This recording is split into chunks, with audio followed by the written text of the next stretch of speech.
పార్థసారథి గారిని గెలిపించాలని విజ్ఞప్తి చేస్తున్నాం, వేడుకుంటున్నామని పార్టీ తరఫున ఎంతో మంది కృషి చేస్తున్నారు, ప్రయాసపడుతున్నారు. గమనించాలి సాయిప్రసాద్ రెడ్డి గారు, మీరు పెద్దలకి చెప్పే కొంత వివేచన జ్ఞానం మాకైతే లేదు, కానీ మీరు గ్రహించాలి. సంతేకూడూరులో టీడీపీ నాయకులకు ఉండే వాల్యూ ఎంత ఉందో ఒకసారి గమనించండి. అలాగే మీ వైసీపీ నాయకులకు ఉండే వాల్యూ ఎంత ఉందో ఒకసారి గమనించండి.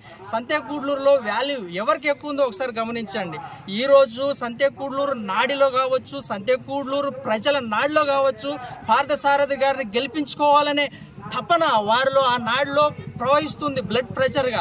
ఒకసారి గమనించండి. ఖచ్చితంగా పార్థసారథి గారిని గెలిపించుకోవాలనే తపనతోనే గ్రామ ప్రజలు ఉన్నారు.